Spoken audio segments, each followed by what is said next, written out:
Halo para peserta mata kuliah Mikrobiologi Industri. Sekarang kita akan membahas materi minggu kedua mengenai mikroorganisme yang digunakan dalam bioproses. Mikrobiologi industri menggunakan mikroorganisme atau bagian dari mikroorganisme dalam proses yang berskala besar untuk menghasilkan berbagai produk yang bernilai komersil atau untuk melakukan proses transformasi kimia yang penting. Reaksi-reaksi yang menggunakan mikroorganisme sebagai katalis dalam proses industri dinamakan biokatalisis. Untuk memenuhi syarat sebagai mikroorganisme yang dapat digunakan di dalam proses industri, mikroorganisme tersebut harus memiliki berbagai karakteristik, antara lain dia harus stabil secara genetis, dia bisa menghasilkan produk yang ditargetkan dalam waktu yang relatif singkat, tidak membutuhkan atau hanya membutuhkan sedikit vitamin atau faktor-faktor pertumbuhan yang lain, memungkinkan untuk dilakukan manipulasi genetis, kemudian jika memungkinkan tidak bersifat patogen. Selain itu, mikroorganisme ini juga memungkinkan untuk menggunakan sumber karbon yang tersedia secara luas dan murah. Dia bisa dipanen dari proses fermentasi, kemudian jika produknya ada di dalam sel, maka bisa dikeluarkan. Selain itu juga variasi dari produk sampingan itu tidak terlalu banyak, sehingga proses pemurniannya tidak bermasalah. Dalam suatu proses biotransformasi, sel mikroorganisme akan menggunakan substrat untuk menghasilkan suatu produk yang diinginkan. Produk yang pertama adalah biomasa, yaitu sel itu sendiri. Ya, contohnya kalau kita memproduksi sel ragi. Nah, sedangkan proses metabolisme yang dijalankan oleh sel mikroorganisme dapat menghasilkan berbagai produk yang bernilai tinggi, antara lain enzim, antibiotik, aditif makanan, alkohol, dan berbagai bahan-bahan kimia lain, contohnya asam sitrat. Metabolit adalah produk akhir atau produk sampingan dari suatu proses metabolisme mikroorganisme. Kapan suatu metabolit itu diproduksi, berdasarkan tahapan pertumbuhan sel mikroorganisme dapat dibedakan menjadi metabolit primer dan metabolit sekunder. Kita tahu bahwa tahapan pertumbuhan mikroorganisme terdiri dari fase lag, ya, kemudian fase logaritmik atau fase eksponensial, dan fase stasioner. Nah, metabolit primer itu akan dihasilkan sepanjang masa pertumbuhan yang eksponensial atau yang logaritmik, dan kemudian berhenti pada saat memasuki fase stasioner. Ini artinya metabolit primer itu harus dipanen pada saat masih fase logaritmik. Karena kalau terlambat dipanen, dikhawatirkan nanti ada produksi bahan-bahan selain metabolit primer yang juga terikut ke dalam produk akhir. Sedangkan metabolit sekunder dihasilkan menjelang fase stasioner. Jadi kalau kita lihat di grafik ini, pertumbuhan sel kan memasuki fase stasioner di sini ya. Nah, atau di sini lah. Di sini stasioner. Jadi sesaat sebelum fase stasioner itu metabolit sekunder mulai diproduksi dan akan terus diproduksi memasuki fase stasioner ya. Contohnya produksi penisilin di sini. Nah, yang juga merupakan suatu metabolit sekunder yang dimulai pada saat sel memasuki masa stasioner dan berlanjut pada fase stasioner itu sendiri. Dari berbagai metabolit sekunder yang dihasilkan, banyak diantaranya merupakan produk-produk yang bernilai ekonomi tinggi, menjadi obat-obatan, perasa makanan, dan obat-obatan yang lainnya. Suatu mekanisme bioproses bisa dibagi menjadi 3 tahapan, yaitu proses hulu atau upstream processing, kemudian proses fermentasinya itu sendiri yang terjadi di bioreaktor, kemudian fase hilir atau downstream. Nah, fase upstream atau hulu itu adalah proses-proses sebelum tahapan produksi yang meliputi pengembangan jenis mikroorganismenya, persiapan nutrisi, pembiakan sel, pemisahan dan pengumpulan sel menjadi suatu campuran yang kemudian akan dimasukkan ke dalam bioreaktor. Proses hilir atau downstream processing meliputi proses koleksi, separasi, purifikasi material-material yang diproduksi selama proses fermentasi untuk mendapatkan produk akhir yang akan digunakan sesuai tujuan bioproses tersebut. Tahapan awal dari proses hulu atau upstream processing adalah mengembangkan jenis mikroorganisme dengan karakter yang diinginkan. Ini bisa dilakukan dengan cara mengisolasi dan menyeleksi berbagai isolat yang dikumpulkan. Nah, cara untuk mengisolasi mikroorganismenya ini ada dua metode. Pertama itu dengan metode shotgun atau shotgun approach, di mana di sini dilakukan isolasi secara random dari sampel-sampel mikroorganisme yang dikumpulkan dari berbagai sumber.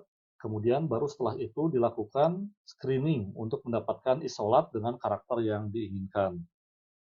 Pendekatan yang kedua yaitu objective approach.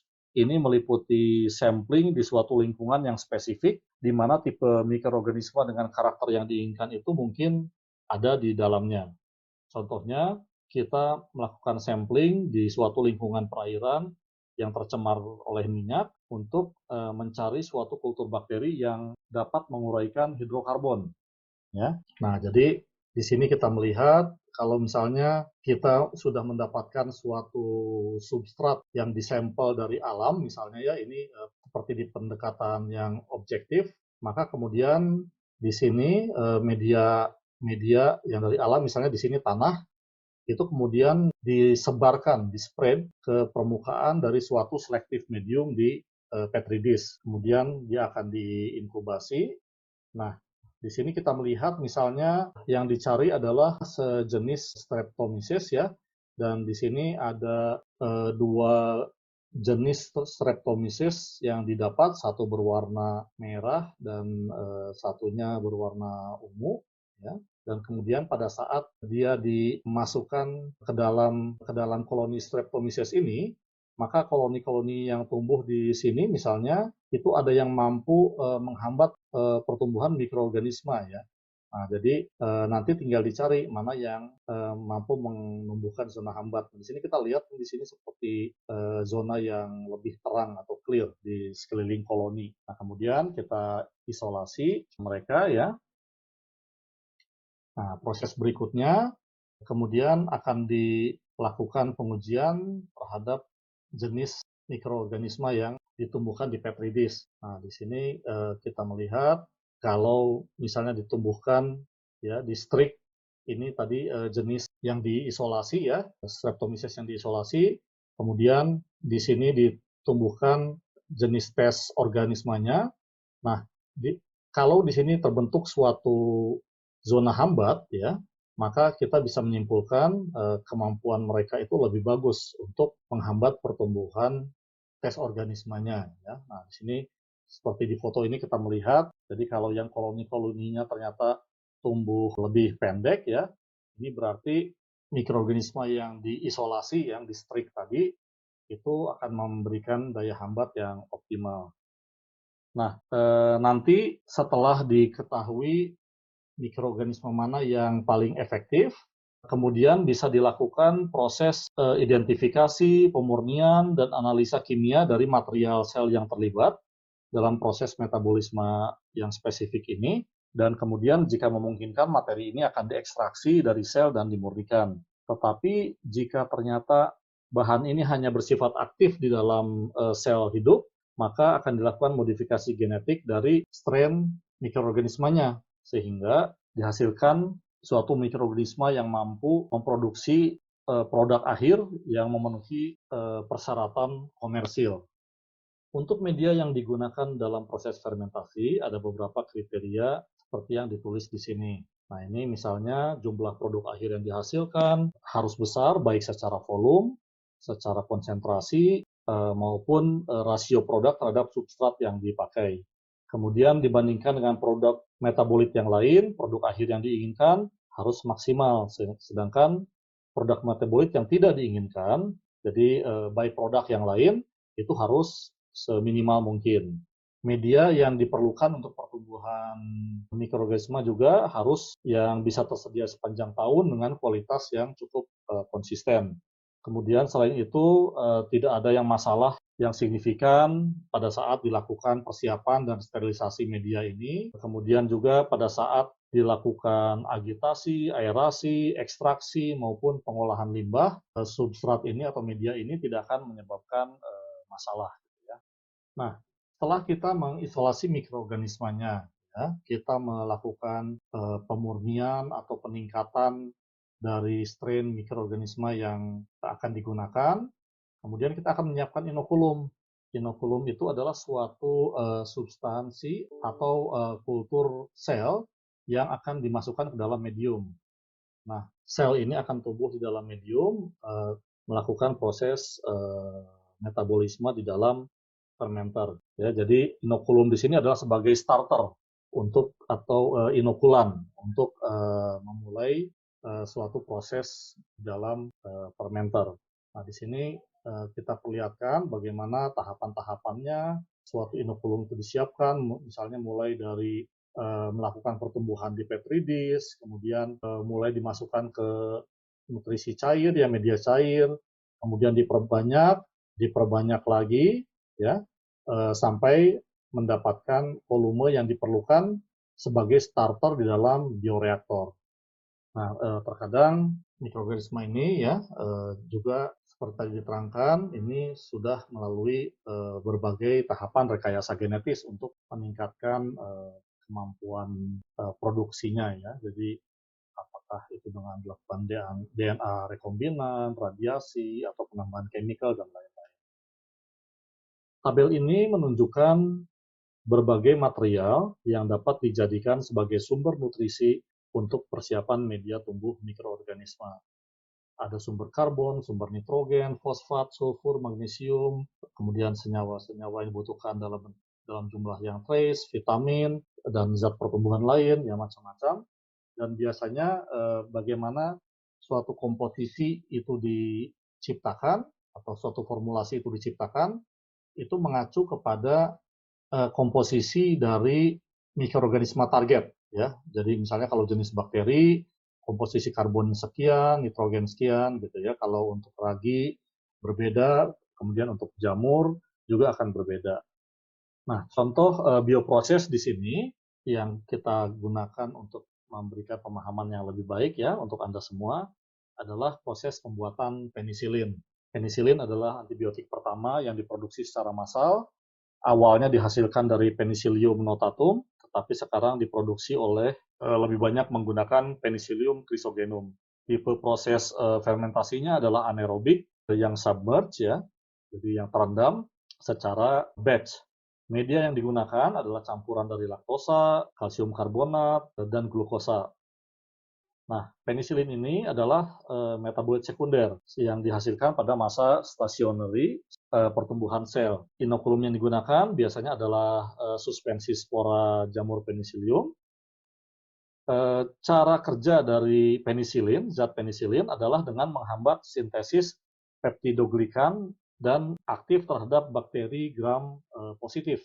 Penisilin juga sering digunakan sebagai perantara untuk pembentukan berbagai antibiotik yang lainnya, dan kemudian penisilin ini menjadi sangat populer di Perang Dunia Kedua karena digunakan untuk mengobati prajurit-prajurit yang terluka di medan perang. Nah, ini adalah ilustrasi proses pembuatan penisilin, mulai dari preparation medianya, kemudian ada sterilisasi dengan menggunakan panas, ya. Kemudian ada proses setelah proses fermentasi, ya, di dalam bioreaktor.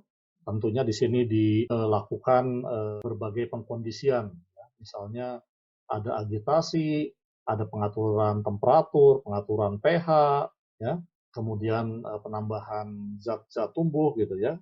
Nah, kita ingat bahwa untuk penisilin ya prosesnya itu terjadi di awal fase stationary ya untuk produksinya dan berlanjut setelah masa stationary. Jadi penting sekali untuk mengetahui kapan harus dipanen ya. Pemanenan yang baik adalah setelah dia memasuki fase stationary gitu ya.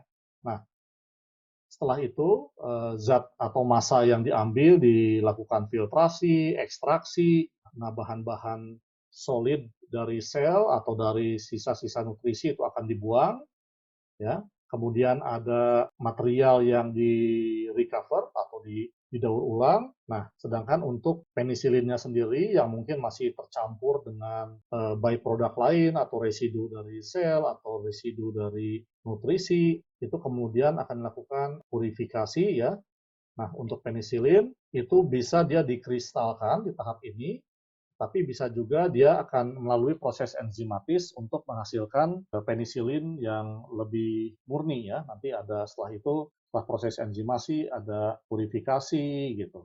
Dan pada akhirnya terbentuklah penisilin murni yang siap untuk dimasukkan ke dalam botol atau wadahnya dan dijual sebagai obat-obatan di pasaran. Sekarang proses produksi penisilin lebih banyak menggunakan Penicillium chrysogenum karena yield yang dihasilkan bisa mencapai 50 kali lipat lebih tinggi dibandingkan dari pendahulunya yaitu Penicillium notatum. Nah, tetapi tentunya tidak hanya sekedar perubahan jenis penicilliumnya, di sini juga dilakukan perbaikan prosedur ekstraksi, jenis media yang digunakan. Jadi dari semua ini, kombinasi semua ini, barulah kita bisa menghasilkan yield yang jauh lebih baik. Jadi di sini ilustrasinya, kalau Penicillium notatum yieldnya hanya 1 mg per desimeter kubik. Ya. Sedangkan untuk Penicillium chrysogenum bisa mencapai 50 gram per desimeter kubik. Nah, ini adalah berbagai jenis antibiotik yang dihasilkan oleh mikroorganisme ya. Jadi kita melihat banyak antibiotik yang dihasilkan secara spesifik oleh mikroorganisme tertentu. Tetapi tadi juga setelah disebutkan bahwa terkadang suatu antibiotik itu bisa menjadi senyawa perantara untuk pembentukan antibiotik yang lainnya. Nah, sekarang walaupun sudah menghasilkan suatu mikroorganisme yang spesifik, ya hasil isolasi yang sudah dimurnikan, tetapi selalu dilakukan usaha-usaha untuk mencoba meningkatkan produktivitasnya atau untuk mengurangi biaya manufacturing. Ya. Nah, mikroorganisme ini biasanya dengan rekayasa genetis diharapkan mempunyai berbagai karakter antara lain bisa tumbuh lebih cepat, lebih stabil secara genetis, tidak bersifat toksik kepada manusia, ukuran selnya lebih besar, sehingga memudahkan proses ekstraksi penisilinnya nanti, kemudian kemampuan untuk menggunakan substrat yang lebih murah, ya, yang tersedia di pasaran, kemudian bagaimana mereka merespons secara morfologis pada saat di dalam kultur yang submerged atau terendam, ya, karena pada prinsipnya nanti ada bagian-bagian sel tertentu yang memproduksi zat penisilin yang lebih banyak gitu ya. Nah, jadi karakter morfologis ini juga penting. Kemudian selain itu juga dilihat kemampuan mereka untuk menggunakan berbagai sumber karbon yang selektif di dalam suatu media di mana ada sumber karbon yang beragam. Ini yang disebut sebagai catabolic repression. Nah, kalau catabolic derepression itu adalah suatu kondisi di mana sumber karbon utamanya itu sudah habis atau di mana si sel ini akhirnya ditumbuhkan dalam suatu media lain ya sehingga mampu menghasilkan enzim tambahan dan lain-lain. Nah, bagaimana melakukan perbaikan atau pengembangan dari strain ini? Ini ada caranya, ada beberapa ya, misalnya dengan genetik rekombinan, mutagenesis, genetic engineering, dan lain-lain. Nah, ini akan menjadi tugas kalian, nanti silakan nanti dilihat di e-course untuk deskripsi tugasnya. Oke, terima kasih. Sementara dari saya untuk pembelajaran di minggu kedua ini, kita akan bertemu nanti di kelas untuk tatap muka. Terima kasih waktunya.